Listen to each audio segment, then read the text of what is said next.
Anka ala tanu kabara sebeke kabare kada andaba alaye kasali chaya ala kiraka yasa ana hera soro kiyama shokere kaere baraya ikramu kadanani A'oudhu billahi minash shaitanir rajim. Bismillahir rahmanir rahim. Fidèles téléspectateurs de la MTA francophone, assalamu alaikum wa rahmatullahi ta'ala wa barakatuh. Alors nous nous retrouvons à nouveau pour un nouveau numéro de Ciel Nouveau et demande pardon à Allah. Cet Allah est pardonneur et miséricordieux, nous dit le verset 106 de la sourate An-Nisa. Alors nous, aujourd'hui, nous parlerons de l'istighfar. L'istighfar, c'est la demande du pardon. Le pardon, c'est la protection contre le mal du péché, ce qui en résulte pour la personne d'être épargnée de tout châtiment. Avec nos différents invités, nous passerons en revue tous les aspects de l'istighfar afin de permettre aux croyants de la pratiquer dans le meilleur des conditions.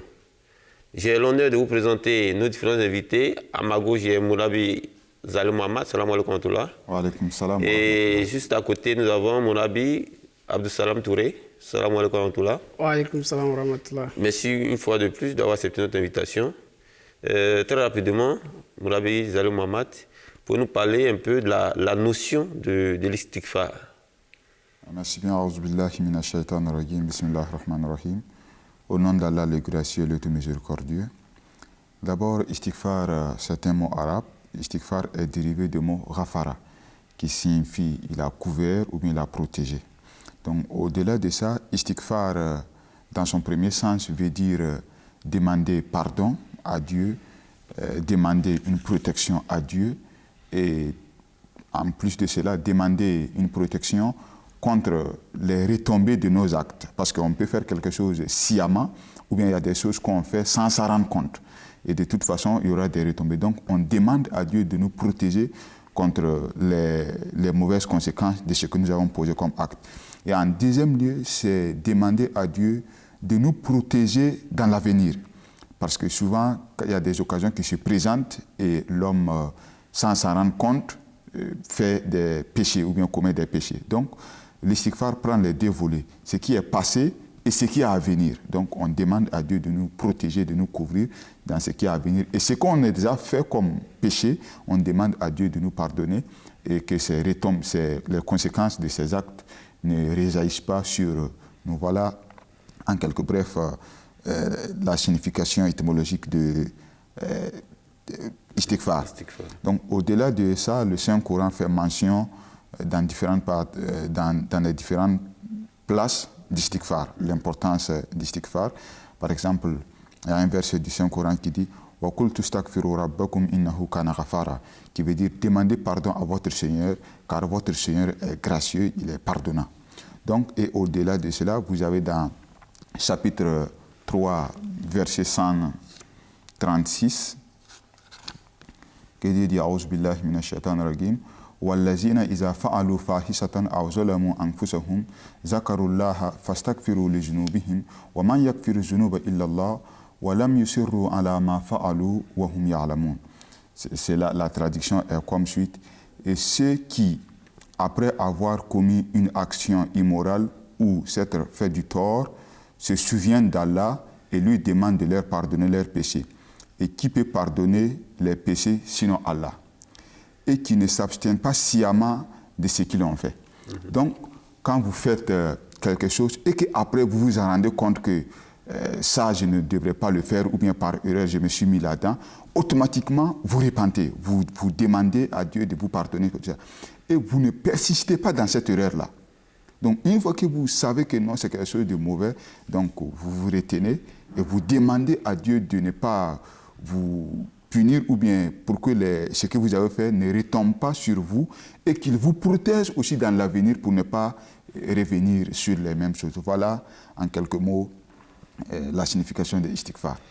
Moulabi Abdou Salam Touré, une prière, une protection contre les actes passés, également les actes ou les erreurs qu'on va commettre dans le futur, on se pose la question de savoir, généralement on est habitué à demander pardon pour les actes qu'on a commis, mais là on a également l'istighfar qui vient et qui donne également des prières que le croyant peut émettre pour des fautes à venir. Quelle est la philosophie qui se retrouve derrière l'istighfar? A'udhu billahi minash shaitanir rajim. Bismillahir rahmanir rahim. Vraiment, comme mon frère Zali vient de le mentionner, à travers les différentes définitions et les différents versets du Saint-Coran, l'istighfar a une philosophie très importante. Tout d'abord, il faudra savoir que l'homme, de par sa nature, a des faiblesses de façon naturelle. Alors ça, c'est notre manière, c'est cette façon dans laquelle nous avons été créés, avec ces faiblesses-là. Donc, au cours de ces faiblesses-là, Dieu nous a aussi donné des responsabilités. Il nous a confié certaines tâches. Donc, dans l'accomplissement de ces tâches-là, parfois, dû à la faiblesse que nous avons, nous rencontrons parfois des manquements dû à ces faiblesses-là. Donc, l'istighfar, c'est quoi? C'est de tout d'abord demander à Allah subhanahu wa ta'ala que de façon naturelle, nous avons des faiblesses. Et comme istighfar, de par sa définition, qui veut dire quoi? Couvrir quoi? Les défauts d'une personne. Donc, par istighfar, nous comprenons que Dieu recouvre les manquements que nous avons. Donc, à travers l'istighfar, nous demandons au fait à Dieu de faire quoi? Que les faiblesses naturelles que nous avons, que Dieu recouvre ces faiblesses-là dans son cercle, dans son aide, dans son support. Parce que Dieu, on peut dire quoi? Que la création fut complète peut-être avec la création de l'être humain. Mais l'attribut de support de Dieu ne prendra jamais fin, elle continue. Donc Dieu viendra toujours à notre support, à notre secours. Donc l'istighfar est ce moyen-là de demander le secours d'Allah subhanahu wa ta'ala. Donc nous demandons à Allah subhanahu wa ta'ala à travers l'istighfar de faire quoi? De recouvrir nos faiblesses, même dans les manquements que nous aurons à venir. Bien vrai que ça peut aussi faire référence au péché que nous avons déjà commis, mais la philosophie réelle, le sens réel même de l'istighfar, c'est de quoi? C'est de demander à Dieu de couvrir les faiblesses que nous avons et les manquements que nous aurons dans l'avenir. Et si nous voyons même que les prophètes même ont été demandés de faire beaucoup d'istighfar. Pourquoi? Parce qu'ils sont aussi des êtres humains. Donc, ils demandent à Allah subhanahu wa ta'ala de faire quoi? De couvrir les faits à venir. En tant que prophète, il ne faudrait pas que ces défauts-là soient manifestes. Donc l'istighfar, c'est quoi? C'est de demander à Dieu que les faiblesses que nous avons ne se manifestent pas. Donc Dieu, dans son jargon, dans sa sagesse, recouvre ces faiblesses-là. Donc l'istighfar, c'est une force spirituelle. Voilà, c'est un exercice spirituel, c'est une force qui nous permet de faire quoi? D'avoir l'amour d'Allah subhanahu wa ta'ala. Et à travers l'istighfar, nous gagnons la satisfaction du cœur. Et nous disons quoi? C'est un exercice spirituel à travers lequel l'âme gagne la force et le cœur de retrouver la satisfaction. Donc toute personne qui voudrait avoir une force spirituelle devrait vraiment s'engager beaucoup dans l'istighfar afin d'avoir les moyens possibles de pouvoir vraiment faire beaucoup de bonnes œuvres et dans ces manquements-là, qu'Allah puisse couvrir les défauts qu'il aura peut-être dans l'avenir. Moula Bizali, l'istighfar, tout à l'heure on a entendu, on prend Dieu comme support, on se réfère à lui pour nos erreurs futures comme passées. Et tout à l'heure, il a fait mention d'un élément qui a attiré mon attention. C'est un moyen, n'est-ce pas, pour apaiser l'âme. N'est-ce pas, tous ces éléments ne contribuent-ils plus pas à nous rapprocher et que cela ne contribue pas à rapprocher, n'est-ce pas, le croyant de son Créateur? Effectivement, c'est vrai. Reconnaissons que l'istighfar est le moyen le plus efficace pour en faire une communion avec Dieu. Donc, vous voulez avoir une communion avec Dieu, donc l'istighfar est le moyen le plus efficace. Par exemple, quand vous faites de l'istighfar, vous admettez votre faiblesse. Nous admettons que nous sommes faibles et que nous avons besoin d'aide. Donc, l'istighfar est le moyen qui fait avancer l'homme spirituellement, qui fait l'évolution de l'âme de l'être humain plus efficace et plus rapide vers Dieu. Donc, celui qui s'en donne à istighfar, c'est-à-dire qu'il se mettait devant Dieu en présentant ses faiblesses, ses manquements, et tout en reconnaissant en lui qu'il ne peut pas s'acquitter à 100% des devoirs ou bien des tâches que Dieu lui incombe. Donc cette personne vient en Dieu qui lui a donné cette charge, qui lui a créé, lui demander de lui venir en aide, de lui donner du support pour qu'il puisse atteindre, pour qu'il puisse acquitter de ses devoirs, voilà, qui lui a été donné par Dieu. Et de cette manière, quand vous faites istighfar ou bien l'istighfar, est le moyen que quand vous le faites, vous attirez la grâce de Dieu. Vous réveillez l'aide de Dieu envers vous. Parce qu'une fois que vous reconnaissez que non, je ne suis pas à la mesure pour s'acquitter à 100% de mes devoirs et que vous allez vers Dieu, donc automatiquement, ça réveille ou bien ça active rapidement l'aide de Dieu vers celui qui présente ses faiblesses et qui fait des demandes à Dieu pour une aide. D'accord. Mon ami Absalam Touré, là le croyant s'humilie devant son Créateur, il crée une communion parfaite à travers l'istighfar. On a un droit de se poser la question aujourd'hui, quelles sont les formes d'istighfar? Comment est-ce que ça se passe? Oui, effectivement, quand on parle d'istighfar, cela va attirer un peu l'attention de tout le monde sur peut-être une certaine manière de pratiquer l'istighfar, sur peut-être un certain rythme qu'il faudrait faire qui vont représenter l'istighfar. L'istighfar, tout d'abord, il faudrait savoir que le Saint-Prophète Mohammed sallallahu alayhi wa sallam nous a donné beaucoup de prières à travers lesquelles nous pouvons faire l'istighfar. L'istighfar, par sa définition, qui veut dire quoi? Demander à Allah subhanahu wa ta'ala de recouvrir les défauts et aussi de lui demander de pardonner peut-être les péchés qui ont été déjà commis. Donc nous avons beaucoup de versets, beaucoup de doigts qui nous ont été donnés à travers lesquels nous pouvons faire l'istighfar. L'istighfar, c'est tout simplement d'avoir tout d'abord une bonne sincérité. Voilà, il faudrait que l'âme soit vraiment en conformité avec ce que la langue va prononcer. Donc il faudrait que tu saches que ce que tu es en train de dire est ce qui est vraiment dans ton cœur. Voilà, parce qu'on ne peut pas tromper Dieu. C'est Dieu que tu demandes de recouvrir, à Dieu que tu demandes de recouvrir tes défauts. Donc tu ne peux pas tromper Dieu. Donc il va falloir tout d'abord faire preuve de sincérité. Et en deuxième lieu, d'abord, le Saint-Prophète nous a donné un droit assez spécifique qu'on appelle Sayyidul Istighfar. Un droit qui se trouve dans les hadiths, un peu long, que le musulman pourrait réciter. Voilà, tout le istighfar, c'est le fait de mentionner avec beaucoup de sagesse, avec beaucoup de regret, en se tournant vers son Seigneur, en lui demandant de recouvrir les défauts que nous avons. Donc ça peut se faire de plusieurs manières, même dans la prière, pendant que tu es en train de prier, dans les différentes postures. Tu peux demander à Allah subhanahu wa ta'ala de te pardonner. Tu peux demander à Allah subhanahu wa ta'ala de te pardonner. Ça peut aussi venir de cette manière-là que tu décides peut-être de t'écarter un peu de tout le monde, de te mettre dans un endroit où tu es tout seul, de t'asseoir et de te rappeler un peu d'Allah subhanahu wa ta'ala en faisant beaucoup d'istighfar. Elle peut se faire aussi de cette manière-là. Même en marchant, on peut faire l'istighfar. Il y en a des Saint-Prophète Mohammed sallallahu alayhi wa sallam qui dit qu'il faisait l'istighfar quotidiennement, environ plus de 70 fois dans la journée. Voilà, lui-même, en tant que prophète, faisait istighfar. L'istighfar que lui faisait n'était pas pour lui-même, mais l'istighfar qu'il faisait, l'istighfar qui veut dire quoi, couvrir, il demandait à Allah subhanahu wa ta'ala de faire quoi? De couvrir les fautes de ses suivants, de ses adeptes. C'est dans cette logique-là qu'il faisait l'istighfar. Et même ce verset vient dans le Saint-Coran où il est conseillé de faire l'istighfar. Donc l'istighfar peut se faire de différentes manières. Ça peut être en étant assis dans une mosquée, ça peut être chez toi à la maison, ça peut être même dans tes endroits de travail, au lieu d'être engagé peut-être dans des activités vaines, dans des paroles qui ne vont rien t'apporter.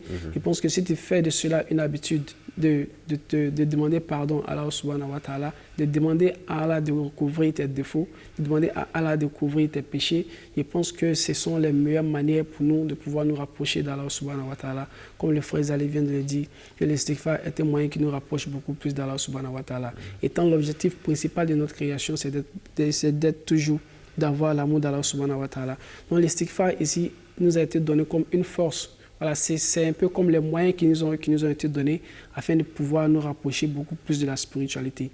Donc, elle peut se faire de différentes manières. Il n'y a pas un endroit assez précis où tu vas aller t'asseoir pour faire l'istighfar. Mais en tout lieu, en toute place, à tout moment, on peut faire l'istighfar. Que ce soit dans la prière, que ce soit dans tes activités, que ce soit même au moment où tu vas te coucher. Dans la nuit, si tu vas aller dormir, avant de dormir, tu peux faire un nombre d'istighfar avant de dormir. Au lever tu peux faire istighfar. Même au moment où tu te retrouves dans les activités de la journée, tu es engagé dans tes différents travaux, tu peux faire istighfar. Il n'y a pas d'endroit précis où l'on va s'asseoir pour faire l'istighfar. Donc, il y a beaucoup de manières et toutes ces manières nous ont été données pour rendre la tâche encore plus facile. Voilà, parce que si c'était peut-être un truc qui demandait peut-être un endroit assez spécifique ou une période assez spécifique, on pourrait dire que, OK, dès que certains diront qu'ils sont engagés peut-être dans des activités qui ne les permettent pas d'avoir le temps. Alors que ceci nous a été donné qui fait partie de nous. Normalement, c'est un peu comme une grâce. Il nous a fait une grâce, il nous a donné une méthode qui pourrait nous rapprocher beaucoup plus de lui. Il nous a donné une ouverture qui nous permet de le faire n'importe où et à n'importe quel moment. Donc, l'istighfar, ce sont les différentes prières. Tout simplement, il faut avoir cette sincérité, voilà, de te tourner vers ton Seigneur, de lui demander pardon et à tout moment, elle peut se faire. Moulabi Zalé Mohamed, on a entendu tout à l'heure, il a dit que l'istighfar peut se faire en tout lieu, en tout temps, en toutes circonstances, n'est-ce pas? Et il a fait mention de quelque chose tout à l'heure dans ses propos. Il a dit que le croyant, effectivement, l'istighfar devient un moyen pour le croyant de demander à Allah de couvrir ses péchés, de couvrir ses fautes. Donc ça se fait, c'est une communion entre le croyant et son Créateur. Voilà. Où il demande, il supplie Allah de couvrir ses fautes, de couvrir ses péchés. Est-ce que le croyant ne devait-il pas le faire pour son frère musulman? Oui, effectivement, il y a un récit de notre vénéré maître, le saint prophète Mohammed sallallahu alayhi wa sallam.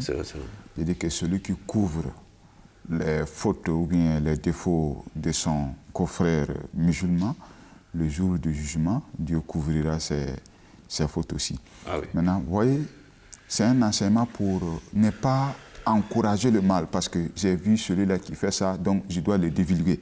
Si vous-même, vous savez que non, à votre fort intérieur, vous avez des manquements, et que ces manquements, vous demandez à Dieu de vous couvrir.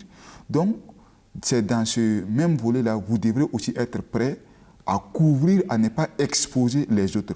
Parce que c'est dit que traitez les autres comme vous voulez être traité, comme vous voulez qu'on vous traite. Donc, si vous voulez que Dieu ait merci de vous, que couvre vos péchés, donc il est aussi enseigné de vraiment faire de mettre cet attribut, d'essayer d'inculquer ça en vous, voilà, pour essayer de couvrir les fautes aussi des autres, de ne pas les exposer n'importe où et n'importe comment. Mon ami Absalam Touré, le croyant devait être une couverture, n'est-ce pas, pour son frère? Effectivement, je vais ajouter un peu à ce que le frère Zali vient de le dire. Il y a un autre hadith du saint prophète Mohammed sallallahu alayhi wa sallam, dans lequel il a dit Kullu ummati mu'afi illa mujahirin. Ça veut dire que quoi? Tous les musulmans seront préservés. Pourquoi? Parce que l'istighfar, c'est de demander à Allah de se préserver, de te recouvrir. Et que tous les musulmans seront préservés à l'exception de ceux qui font parade de leurs fautes. Il a dit qu'il y a des gens qui ont des manquements et Allah, de par sa grâce, de par sa miséricorde, les recouvre. Et ces derniers-là ne sont pas reconnaissants.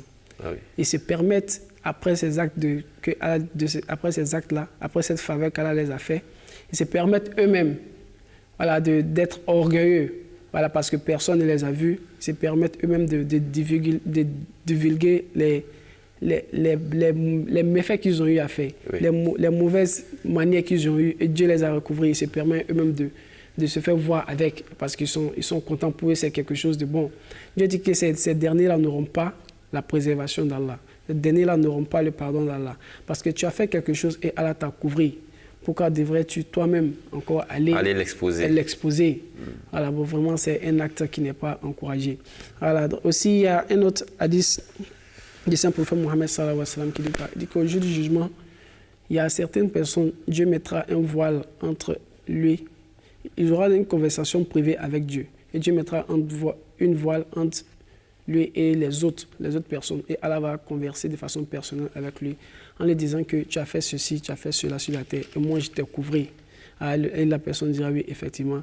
Il dit ok, je te pardonne. C'est-à-dire que lorsqu'on demande à Allah de couvrir nos défauts, lorsqu'il y a des défauts et que Allah nous pardonne, il ne faudrait pas que nous-mêmes on les divulgue parce que si nous ne le faisons pas, même au jour du jugement, Dieu ne va pas l'exposer. Voilà, Dieu est en train de nous dire quoi? Que si on n'arrive pas à l'exposer, lui va toujours nous couvrir. Mais si on arrive nous-mêmes à nous exposer, si nous-mêmes nous allons nous faire voir ou nous allons parce que ce sont des actions qui ne sont pas encouragées. C'est une manière pour nous-mêmes d'inciter les autres à faire le mal. Alors que ce n'est pas quelque chose dont l'homme devrait être fier. Tu as fait quelque chose de mauvais et Dieu t'a couvert. Je pense que tu devrais le garder dans ton jargon et demander pardon à Allah subhanahu wa ta'ala. Non pas que tu partes toi-même et puis t'exposer. Voilà, donc ce sont ces différents exemples-là que le Saint-Prophète Mohammed sallallahu alayhi wa sallam nous a donnés. D'accord. On a une expression qui nous revient aussi dans les enseignements islamiques, lors de Ta'alim, Maghfirat, dans le paradis. Une notion sur ce thème, Maghfirat dans le paradis. Oui, effectivement, la notion de Maghfirat dans le paradis, il va falloir que nous cherchions à la comprendre. Pourquoi? Parce que, tout d'abord, comme nous l'avons défini, nous avons dit que l'homme, de par sa nature, a des faiblesses, a des manquements. Et il a toujours besoin de quoi? De support, de l'aide de Dieu. Et ce support-là, l'aide de Dieu, il le gagne à travers quoi? À travers l'istighfar. Et lorsqu'il gagne le support de Dieu, le support, c'est-à-dire l'attribut de Dieu qui recouvre l'être humain, ne se limite pas seulement qu'à ce monde. Elle continue. Pourquoi? Parce que tant que nous sommes les créatures d'Allah, nous avons toujours besoin du support d'Allah. Alors que notre vie ne se limite pas qu'à ici. Après, s'il y a une vie antérieure que l'au-delà où nous continuons. Donc l'aide d'Allah aussi continue toujours là-bas. Mais il faudrait comprendre que Maghfirat de là-bas, qu'est-ce que ça veut dire? Ici, par exemple, lorsque nous sommes là, nous demandons pardon à Allah subhanahu wa ta'ala pour nos péchés. Mais maintenant, tu te retrouves déjà dans le paradis. Et puis encore, on parle de Maghfirat. En quoi est-ce que cela devrait attirer notre attention? Parce que déjà, au paradis, tu ne peux pas dire que tu es en train de commettre le péché, raison pour laquelle tu demandes le pardon. Non. Mais la signification, sinon, la définition de Maghfirat ici sera quoi?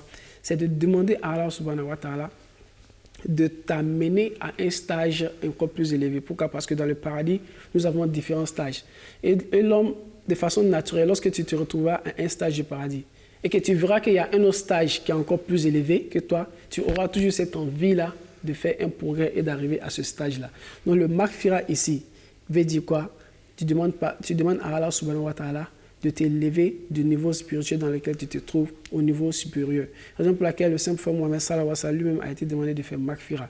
Car comme nous l'avons dit, ce n'est pas pour demander pardon pour les péchés, mais c'est pour une élévation spirituelle. Donc Maghfirat dans le paradis veut tout simplement dire élévation spirituelle, le passage d'une étape, d'un niveau inférieur à une étape de niveau supérieur. Donc Maghfirat dans le paradis veut tout simplement dire évolution spirituelle, mais pas référer au pardon ou demander à Allah subhanahu wa ta'ala de pardonner les péchés, car déjà nous sommes dans le paradis. Ok, Mourad Bizali Mohamed, vous avez quelque chose à ajouter sur Maghfirat? Vous voyez, comme il a dit, ceux qui sont déjà dans le paradis, si on prenait le sens littéral comme demander pardon pour ses péchés, là ça ne tient pas. Oui. Voilà, parce qu'ils sont déjà dans le paradis, et pour avoir le paradis, il faudra que tu passes par la grâce de Dieu. Donc comme il a dit, quand vous êtes dans le paradis, même les prophètes, leur istighfar n'est pas comme le citoyen lambda. Oui, voilà. Le croyant. Voilà, comme le croyant, tout simplement. Oui. Parce que leur istighfar ou bien leur demande de support de Dieu, parce que lui, il est venu et ils sont venus pour le monde entier. Donc tous ceux qui s'adhèrent à sa communauté ou bien à sa religion sont automatiquement considérés comme ses enfants. Donc il prie aussi pour que ces anges-là ne trébuchent pas dans le chemin. Parce qu'une fois qu'ils vont trébucher, d'une manière ou l'autre, ils sont liés au prophète. Donc ça, c'est un côté pour dire que les istighfar des prophètes et les croyants simples ne sont pas la même chose. Comme il a dit, une fois que vous êtes à un niveau, à un stade, vous allez voir que non, vous avez besoin de progresser. Parce qu'il faut reconnaître que l'évolution au paradis n'a pas de fin. Il n'y a pas une limite pour lui que non, j'ai progressé jusqu'à ce niveau, donc c'est le sommet et que je m'arrête là. Donc le progrès est continuel au paradis et c'est illimité. Donc tout le temps, les hommes de paradis ont besoin de cette envie toujours d'exceller dans les grades. Oui. Donc si c'est quelque chose qui avait peut-être une limite bien fixée, une fois que tu auras atteint cette limite-là, qu'il n'y a pas d'avancement, donc tu t'abstiens à Allah et puis tu te réjouis de ce que... Mais au paradis, le Maghfirat là-bas est continuel, est progressif et c'est infini. Donc tout le temps, on aura besoin d'évoluer et évoluer et évoluer. Ce qui fait la beauté du paradis, parce que si c'est comme ce qu'on a ici, vous êtes habitué à quelque chose une fois, 2 fois, 1 an, 2 mois, bon, automatiquement, il n'a pas la même saveur que le premier jour. Tout à fait. Voilà, donc c'est ce qui fait la beauté de l'autre monde. D'accord. Mourabi Abdussalam Touré, vos mots de fin et si possible, quelques conseils à l'endroit de nos téléspectateurs. Oui, effectivement, à l'endroit des téléspectateurs, nous avions dit que l'istighfar est quelque chose vraiment de très bon, est une arme que le croyant vraiment devrait prendre au sérieux. Voilà, parce que si par exemple tu partais à la bataille et que tu n'avais pas les armes nécessaires pour combattre, tu pourrais peut-être te plaindre. Et maintenant, Dieu nous a fait grâce et nous a donné les armes qu'il faut. Il dit l'arme qu'il faut pour pouvoir atteindre le niveau spirituel de façon très rapide, c'est l'istighfar. Donc vraiment, nous devons faire usage de cela. Et ce n'est pas difficile. Voilà, ce n'est pas quelque chose qui demande un sacrifice financier ou bien un déplacement physique, mais à tout moment d'aisance, à tout moment de difficulté, tu peux faire l'istighfar. Et même lorsque tu vas te coucher, tu peux faire l'istighfar. À tout moment de ta vie, même quand tu marches, tu peux faire l'istighfar. Donc je pense que c'est une opportunité pour nous de vraiment saisir pour pouvoir vraiment être encore beaucoup plus proche d'Allah subhanahu wa ta'ala, de pouvoir avoir aussi la satisfaction du cœur. Rabbi Zalé Mohamed, des conseils à nos téléspectateurs? Ce que j'aimerais dire aux téléspectateurs est que l'istighfar est plus dans le cœur que verbal. Le fait de dire simplement astaghfirullah, astaghfirullah, verbalement, sans avoir des remords ou bien des pensées profondes sur ça, vraiment n'aura aucun impact sur notre spiritualité. Mais si vous vous concentrez, si on dit qu'une faute reconnue est à moitié pardonnée, donc quand vous acceptez que vous avez des faiblesses en vous et que vous, sincèrement, vous demandez à Dieu de vous recouvrir, en fait, c'est là même le sens d'istighfar. Ce n'est pas le fait de prononcer 1 ou 2 mots pour dire astaghfirullah et puis vous êtes en train de penser à quelque chose et que votre langue vous dit quelque chose. Tant que le cœur et le comportement et les mots ne sont pas conformes, donc en ce moment l'istighfar restera, l'istighfar entre guillemets de cette époque restera vraiment inefficace et vraiment les bénéfices qui s'y trouvent là-dedans, on sera déprivé. Donc l'istighfar doit être quelque chose fait avec de cœur, avec une concentration et présenter ses faiblesses à Dieu et lui demander de les recouvrir. Alors c'est sur ce mot que nous allons mettre un thème à notre entretien. Fidèles téléspectateurs de la MTA, c'est ici que prend fin notre entretien. Et retenez ceci, Allah nous a promis le pardon, qu'avons-nous donc à ne pas demander? L'âme instigateur du mal prédispose le croyant à être enclin au péché, aux turpitudes, aux vices. Il nous incombe donc de demander pardon en tout temps, en tout lieu, à tout moment, matin, midi et soir, afin d'effacer nos différentes erreurs et demander à Allah d'être notre support et nous permettre de pouvoir vivre une vie épanouie sur terre. Ciel nouveau, c'est pour le renouvellement de nos cœurs. Sur ce, assalamu alaikum wa rahmatullahi ta'ala wa barakatuh.